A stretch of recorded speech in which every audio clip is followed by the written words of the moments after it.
ಇಂದೇ ಡೌನ್ಲೋಡ್ ಮಾಡಿ ಮತ್ತು ನಿಮ್ಮ ನೆಚ್ಚಿನ ಶೋಗಳನ್ನು ಆನಂದಿಸಿ. ಸೊ ಅವನಿಗೆ ನಮ್ಮ ಅಗತ್ಯ ಇದೆ ಅಂದಾಗ ನಾವು ಬರೀ ನಮ್ಮ ಬಗ್ಗೆ ಮಾತ್ರ ಯೋಚನೆ ಮಾಡಿದ್ರೆ ಹೇಗೆ ಹೇಳಿ? ಆ ದೇವರು ಕೂಡ ಮೆಚ್ಚಲ್ಲಮ್ಮ. ಅದಕ್ಕೆ ಈ ನಿರ್ಧಾರ.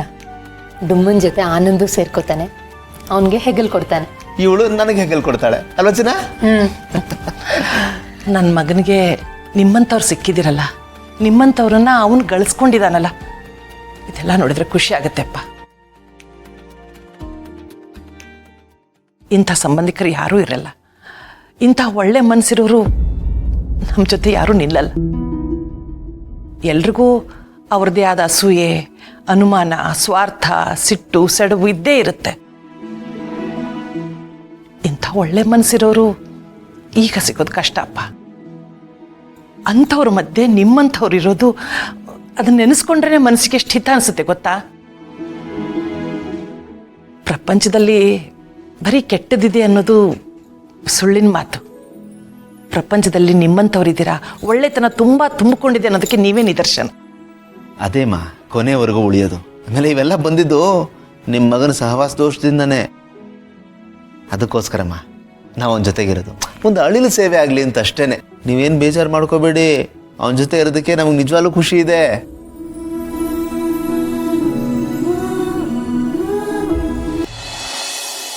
ಸರ್, ನಾವು ಇದನ್ನು ಲೈಟಾಗಿ ತೊಗೊಳೋದಕ್ಕಾಗಲ್ಲ. ಗೌತಮ್ ದಿವಾನ್ ಸಾರು ಇದುವರೆಗೂ ಬಿಸ್ನೆಸ್ಸು ಮಾಡ್ತಿರ್ಲಿಲ್ಲ, ಓಕೆ. ಬಟ್ ಇವಾಗ ಬಿಸ್ನೆಸ್ ಶುರು ಮಾಡಿದ್ದಾರೆ. ನಮ್ಮ ಕಡೆ ಇನ್ವೆಸ್ಟರ್ಸು ಅವ್ರ ಕಡೆ ಹೋಗೋ ಚಾನ್ಸಸ್ಸು ತುಂಬಾ ಇದೆ. ಇವತ್ತು ನಮ್ಮ ಕಂಪನಿ ಶೇರ್ಸು ಬೀಳದೇ ಇದ್ದಿದ್ದಕ್ಕೆ ಕಾರಣ ಏನು ಗೊತ್ತಾ ಸರ್? ಅವರು ನಮ್ಮ ಕಂಪನಿ ಫಾರಾಗಿ ಮಾತಾಡಿದ್ದಾರೆ. ಇನ್ ಕೇಸು ಅವ್ರೇನಾದರೂ ನೆಗೆಟಿವ್ ಆಗಿ ಮಾತಾಡಿದ್ದಿದ್ರೆ ನಮ್ಮ ಶೇರ್ಸ್ ಪ್ರೈಸು ನೆಲ ಕಚ್ಚಿರೋದು. ಹೌದು ಸರ್, ನಾವು ಅವ್ರನ್ನ ಇಗ್ನೋರ್ ಮಾಡೋಕ್ಕಾಗಲ್ಲ. ಅವರು ವಾಪಸ್ ಬಂದಿದ್ದಾರೆ ಅಂದರೆ ಅವ್ರನ್ನ ಸೂಕ್ಷ್ಮವಾಗಿ ಗಮನಿಸಬೇಕಾಗತ್ತೆ. ಅವ್ರು ಕೈ ಹಾಕಿರೋ ಯಾವ ಬಿಸ್ನೆಸ್ಸು ಫೇಲ್ ಆಗಿಲ್ಲ ಸರ್, ಎಲ್ಲ ಸಕ್ಸಸ್ಸೇ ಆಗಿದೆ. ಅಂದಮೇಲೆ ಬೈ ಡಿಫಾಲ್ಟ್ ಇನ್ವೆಸ್ಟರ್ಸ್ ಆ ಕಡೆ ಹೋಗ್ತಾರಲ್ಲ ಸರ್. ಸಾಗು.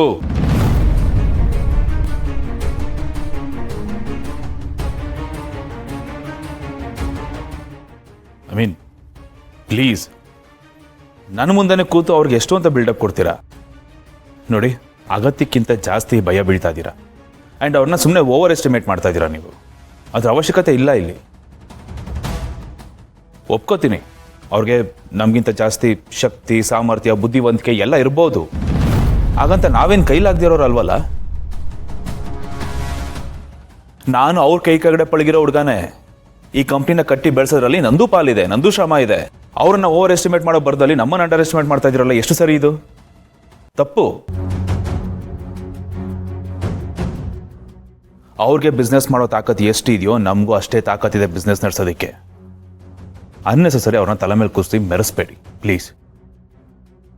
ಕೌಚಿ ಬಿತ್ತು ಮಣ್ಣು ಮುಕ್ಕಿದ್ರು, ಮೀಸೆ ಮಣ್ಣಾಗಲಿಲ್ಲ ಅಂತ ಒಬ್ಬ ಹೇಳಿದ್ನಂತೆ.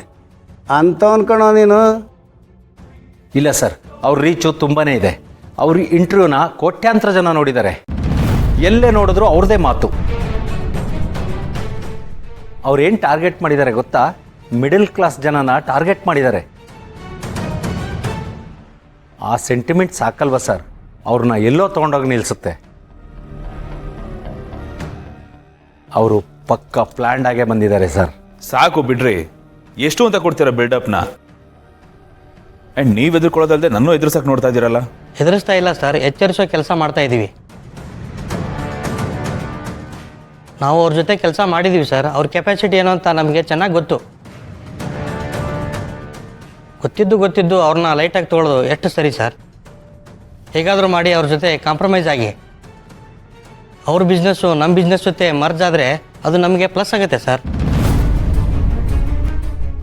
ನಮ್ಮ ಕಂಪನಿಗೆ ದೊಡ್ಡ ಮಟ್ಟದ ಪುಷ್ ಸಿಗುತ್ತೆ. ಒಂದ್ಸಾರಿ ಯೋಚನೆ ಮಾಡಿ ಸರ್. ನೋ, ನಾವು ಅವ್ರಿಗಿಂತ ಎಲ್ಲದರಲ್ಲೂ ಮೇಲಿದ್ದೀವಿ. ಆಗಿದ್ಮೇಲೆ ಏನಕ್ಕೆ ನಾವು ಅವ್ರ ಮುಂದೆ ಕೈ ಕಟ್ಕೊಂಡು ನಿಂತ್ಕೋಬೇಕು? ಬನ್ನಿ ನಮ್ಮ ಜೊತೆ ಮರ್ಜಾಗಿಂತ ಭಿಕ್ಷೆ ಬಿಡ್ಬೇಕು ಅವ್ರ ಹತ್ರ ನಾವು? ಚಾನ್ಸೇ ಇಲ್ಲ, ಅದ್ರ ಅಗತ್ಯ ನನಗಿಲ್ಲ. ಅವರಿಂದ ಏನ್ರಿ ಪುಷ್ ಸಿಗೋದು ನಮಗೆ?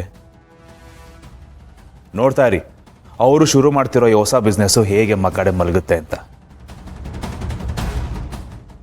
ಅವ್ರ ಪಾಲ್ಗೆ ಇದು ರೈಸ್ ಅಲ್ಲ, ಎಕ್ಸಾಕ್ಟ್ ಡೌನ್ಫಾಲ್ ಈಗ ಶುರು ಆಗ್ತಾ ಇದೆ. ಎಷ್ಟು ಮೇಲಿಂದ ಬೀಳ್ತಾರೋ ಅಷ್ಟೇ ಸರಿಯಾಗಿ ಏಟ್ ತಿಂತಾರೆ. ಈ ಸ್ಟಾರ್ಟಪ್ಗಳ ಹಣೆ ಬರ ನನಗೆ ಗೊತ್ತಿಲ್ವಾ? ಬರಬೇಕಾದ್ರೆ ಹೀಗೆ ಜೋರಾಗಿ ಸೌಂಡ್ ಮಾಡ್ಕೊಂಡು ಬರೋದು, ಆಮೇಲೆ ಸದ್ಯ ಇಲ್ದಂಗೆ ಕಳೆದೋಗೋದು, ದುರ್ಬಿನ್ ಹಾಕೊಂಡು ಹುಡುಕ್ಬೇಕಾಗತ್ತೆ ಎಲ್ಲೋದ್ರಪ್ಪ ಇವರು ಅಂತ. ಸೊ ಡೋಂಟ್ ವರಿ, ಆರಾಮಾಗಿರಿ, ಏನಿದ್ರು ನಾನು ನೋಡ್ಕೋತೀನಿ. ಸರಿ ಸರ್, ನೋಡೋಣ. ನೀವಿನ್ ಹೊಡ್ಬೋದು. ನಾವಿನ್ನು ಬರ್ತೀವಿ.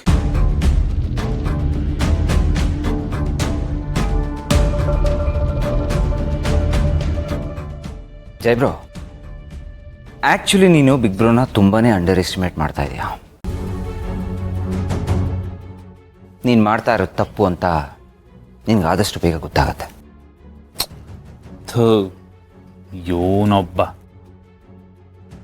ಆ 4 ಜನ ಕಳಿಸ್ದೆ, ಇವಾಗ ಇವನ್ ಶುರು ಹಚ್ಕೊಂಡು. ಏನೋ ನಿನ್ನ ಸಮಸ್ಯೆ, ನನಗೆ ಬುದ್ಧಿ ಹೇಳಕ್ಕೆ ಬರಬೇಡಪ್ಪ, ನೀನಿನ್ನೂ ಅಷ್ಟು ಬೆಳೆದಿಲ್ಲ. ನನಗೆ ಗೊತ್ತೋ ನಿನಗೆ ನನಗಿಂತ ಜಾಸ್ತಿ ಅವನಂದ್ರೇ ಇಷ್ಟ, ಅದಕ್ಕೆ ಗ್ಯಾಪ್ ಸಿಕ್ತಾಗೆಲ್ಲ ಉಪದೇಶ ಕೊಡಕ್ಕೆ ಬರ್ತೀಯ. ನೋಡ, ನಿನ್ನ ಉಪದೇಶದ ಪುಸ್ತಕದ ಬದನೆಕಾಯಿನ ನಿನ್ನ ಹತ್ರನೇ ಇಟ್ಕೋ, ನಾನು ಯಾರ ಮಾತನ್ನು ಕೇಳಲ್ಲ.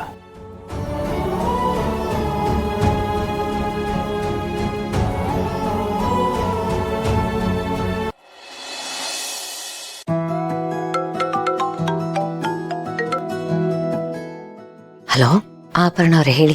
ಭೂಮಿಕಾ ಯಾಕೆ ಇಷ್ಟೊಂದು ಮೆಲ್ಲಗೆ ಮಾತಾಡ್ತಿದ್ಯಾ? ಏನಾಯ್ತು? ಅದು ಮಲ್ಲಿಗೆ ಓದ್ಕೋತಿದ್ದಾಳಲ್ಲ, ಅವಳಿಗೆ ಡಿಸ್ಟರ್ಬ್ ಆಗಬಾರ್ದು ಅಂತ. ಹೌದು, ನೀನ್ ಸ್ಕೂಲ್ಗೆ ಹೋಗ್ಲಿಲ್ವಾ?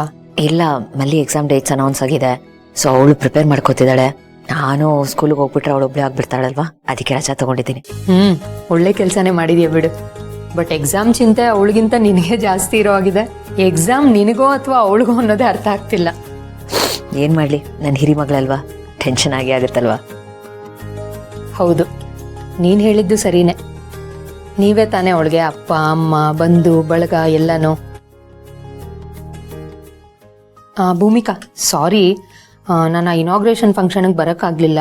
ಬರಬೇಕು ಅಂತಾನೆ ರೆಡಿಯಾಗಿ ಹೊರಟಿದ್ದೆ. ಅಷ್ಟರಲ್ಲಿ ನನ್ನ ಮಗನ ಸ್ಕೂಲಿಂದ ಪೇರೆಂಟ್ಸ್ ಮೀಟಿಂಗ್ ಕರೆದ್ರಾ, ಅಲ್ಲಿಗೆ ಹೋಗ್ಬೇಕಾಯ್ತು. It's okay, no problem. Anand ಅವ್ರು ಹೇಳಿದ್ರು. ಒಟ್ನಲ್ಲಿ ಎಲ್ಲ ಒಳ್ಳೇದಾಯ್ತಲ್ಲ, ಅದೇ ಖುಷಿ. ಈ ದಿನಕ್ಕೋಸ್ಕರ ಎಲ್ಲರೂ ಇಷ್ಟು ವರ್ಷದಿಂದ ಕಾಯ್ತಿದ್ವಿ. ಈಗೆಲ್ಲ ಒಳ್ಳೇದಾಗ್ತಿದೆ.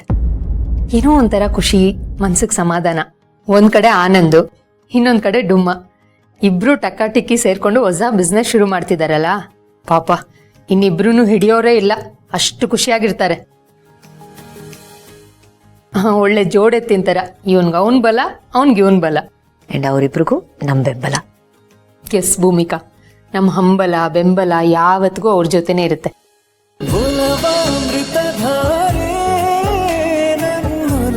ಅಮೃತಧಾರೆ